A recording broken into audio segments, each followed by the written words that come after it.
Welcome back to the Geo Masterclass, where we make geography simple, exciting, and easy to master. I am still your guide to unlocking the world one theme at a time. Let's dive into today's topic. Today, we are exploring a crucial concept in climate and weather, the global air circulation. Now, why is this so important? Imagine this: the Earth's surface is unevenly heated by the sun. So this imbalance creates movement in the atmosphere as warm air rises and cool air sinks. But this is not just a random chaos. This movement happens in a very organized pattern known as the global air circulation. Understanding these patterns helps us explain why climates vary around the world. For example, why tropical regions are humid and warm, while deserts like the Sahara are hot but dry. We'll also be able to understand how winds and ocean currents form as these systems transfer heat across the planet, making global air circulation the engine of our weather. So, studying global air circulation isn't just about diagrams in a textbook. It's about understanding how air and energy move around the Earth, shaping the weather we experience daily and the long-term climate of regions. By the end of this lesson, you will see how this concept ties into everything from local all the way to global climate systems. Let's break it down together. Let's begin by consolidating some of the key concepts that we have learned in grade 11, which are going to be important on the topic of climate and weather. These points are not just essential for understanding weather patterns, but also provide foundation for studying global climate systems. So let's break down each aspect and explore why they are significant. The first concept is the unequal heating of the atmosphere. You have learned that the Earth's surface is unevenly heated by the sun, so the areas near the equator receive direct sunlight, making them much warmer than the areas near the poles. So this unequal heating drives all weather and climate systems. It's the starting point for understanding why winds, ocean currents, and pressure systems behave the way they do. At the equator, it's warm because the sun's rays hit directly, providing concentrated energy, whereas at the poles, the rays spread over a large area, resulting in cooler temperatures.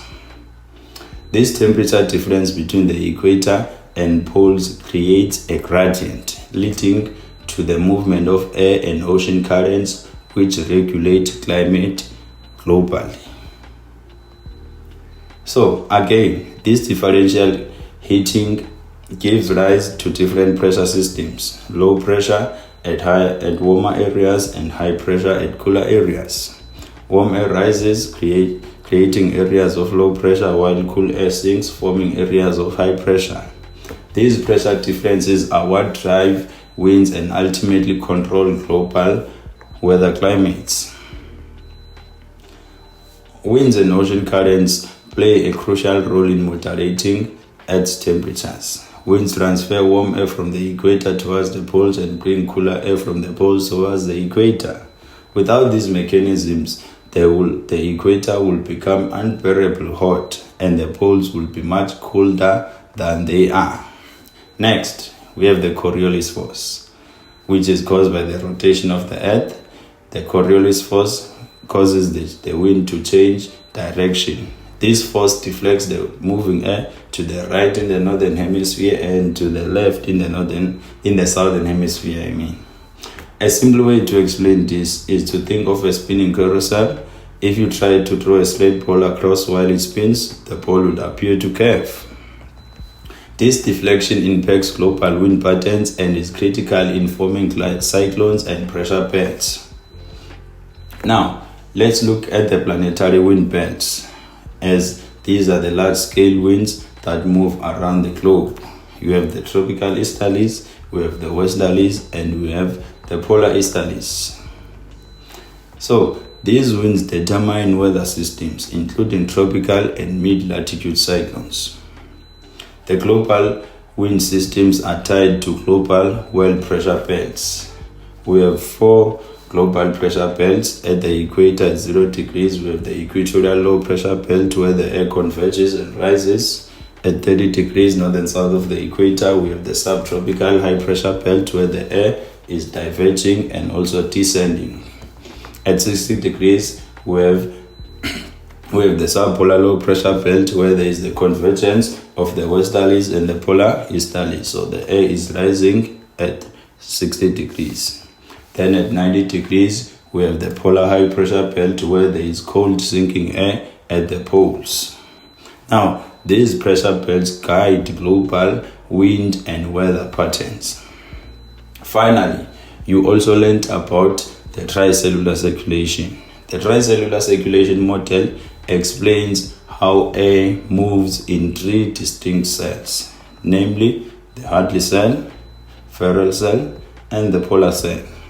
The Hadley cells is formed around between 0 and 30 degrees north and south of the equator, the Ferrel cell being found between 30 and 60 degrees north and south of the equator. Lastly, the polar cell is found between 60 to 90 degrees north and south of the equator. So, these cells ensure a continuous transfer of energy and maintain the Earth's climate balance. In summary, all these processes, the unequal heating of the Earth, the pressure belts, planetary winds, and the tricellular circulation are all interconnected. Together, they explain how the Earth maintains a balance in temperature and how weather systems form and move. Understanding this concept is critical for studying weather and climate and even natural disasters like cyclones and droughts.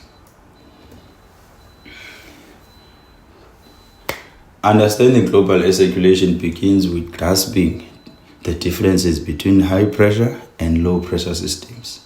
These systems are the driving forces behind our climate and weather. Let's break them down step by step, just as a reminder so that you can see how they shape the conditions we experience daily. Beginning with the high pressure systems, also known as an anticyclone, let us explore its characteristics. In a high pressure system, cold, dense air subsides or descends.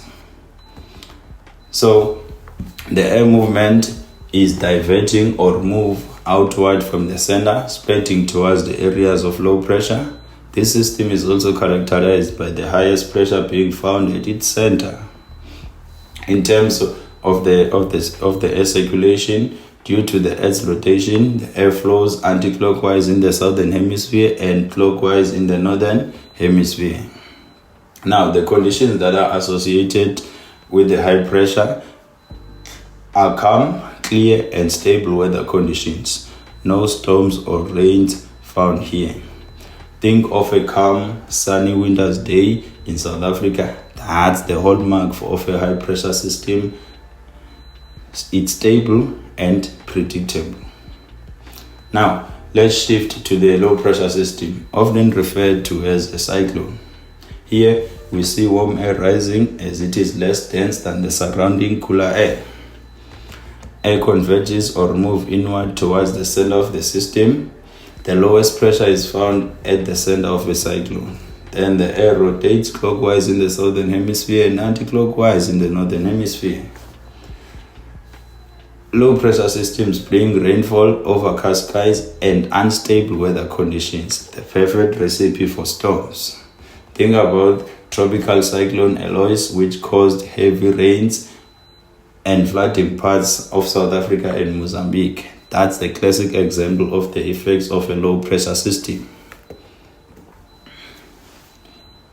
So, how do these systems relate to the bigger picture of global air circulation? High pressure systems are like weather stabilizers, pushing air outward, while low pressure systems act as weather disruptors, pulling air inward and causing storms. Together, they drive the movement of air and influence the creation of global wind belts, such as the westerlies, the trade winds, and the polar easterlies. So understanding how this system work is essential for decoding weather patterns, predicting storms, and even explaining why some regions are dry and while others are prone to rainfall.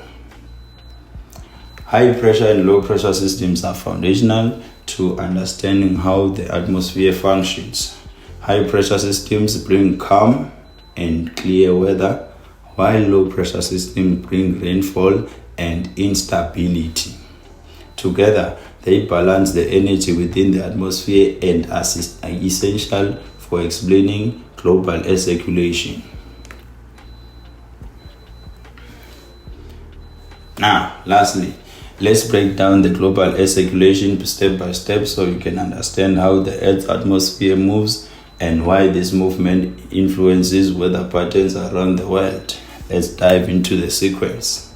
So, we've already spoke that the uneven heating of the atmosphere creates differences in air pressure, setting the stage for winds and circulation patterns. So now you may ask yourself, what causes wind to move from one latitude to another? So air always moves from areas of high pressure to areas of low pressure. This movement occurs because at the equator, warm air rises, creating low pressure. At the poles, cold air sinks, creating high pressure. This pressure difference causes air to flow between latitudes, creating wind. Now let's look at the impact of the Coriolis force. The Earth's rotation causes the Coriolis force, which deflects moving air. In the northern hemisphere, the winds are deflected to the right, and in the southern hemisphere, the winds are deflected to the left.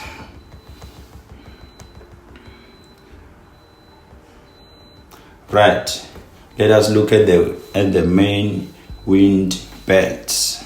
The Coriolis force and pressure differences create three main wind belts. We have the tropical easterlies. When you look between 0 and 30 degrees north and south of the equator, you have the wind belt that we call trade winds or tropical easterlies. The tropical easterlies blow from east to west between 0 and 30 degrees. Then, moving on to the latitudes between 30 and 60 degrees, we have the wind belt that we call the westerlies, which blow from west to east. Then between 60 and 90 degrees, we have the polar easterlies, which blow from east to west near the poles. So these winds drive weather patterns across the globe.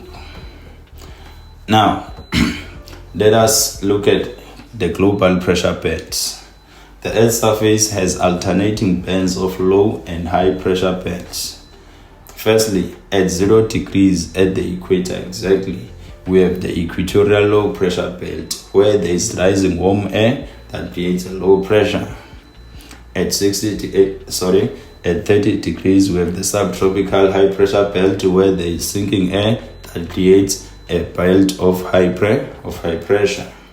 Then at 60 degrees, we have the subpolar low pressure belt, where warm air meets cold polar air, creating low pressure. So that's where the polar front occurs. Then at 90 degrees, we have the polar high pressure belt, where there is sinking cold air that creates high pressure. So these pressure belts are linked to the wind belts. Then when you look at the diagram, we have also the tricellular circulation model. You can see the Hadley cell between 30 and 0 degrees north and south of the equator, the Ferrel cell between 30 and 60 degrees, and the polar cell between 60 degrees and 90 degrees north and south of the equator. So the global air circulation is divided into three cells. Okay, as already mentioned, we have the Hadley cell between 0 and 30 degrees north and south of the equator. You can see that the hot air rises at the equator, moves poleward, cools, and sinks at 30 degrees. That's how the Hadley cell forms. Then at 30 degrees to 60 degrees, we have the Ferrel cell, where the air moves from 30 degrees towards 60 degrees. It rises at 60 degrees, then moves back to 30 degrees. That is the Ferrel cell. Then you have the polar cell, where the cold air sinks at the poles and moves to 60 degrees, warms and also rises. So the polar cell is found between 60 and 90 degrees. So these cells explain how air circulates within specific regions. Lastly, let us talk about the polar front. The polar front forms where cold air meets or converges with tropical air at 60 degrees latitude. The warm air rises over the cold air, meaning that the cold air, since it's dense, it uplifts the warm, less dense air mass, creating instability leading to the development of mid-latitude cyclones. The polar front is critical for driving weather in the mid-latitudes. So, global air circulation is like the Earth's air conditioning system, redistributing heat and moisture across latitudes. Understanding these movements helps us predict and explain weather patterns from wind belts to cyclones. So, you should be able to interpret and analyze the global air circulation model. So, that's it for today's lesson on up and global air circulation. I hope you found it both insightful and enjoyable. So our next lesson will be on mid-latitude cyclones. As we have already spoke about where the mid-latitude cyclones occur. They occur where there is the convergence of two different air masses there at the polar front at 60 degrees at the subpolar low pressure belt. If you found this video enjoyable, don't forget to like, subscribe and hit the notification bell so you never miss a lesson. And if you have any questions or topics you'd like me to cover, drop them in the comments below. Thank you for joining me here on Geo Masterclass, where we simplify the complex and bring geography to life. See you in the next lesson of mid-latitude cyclones.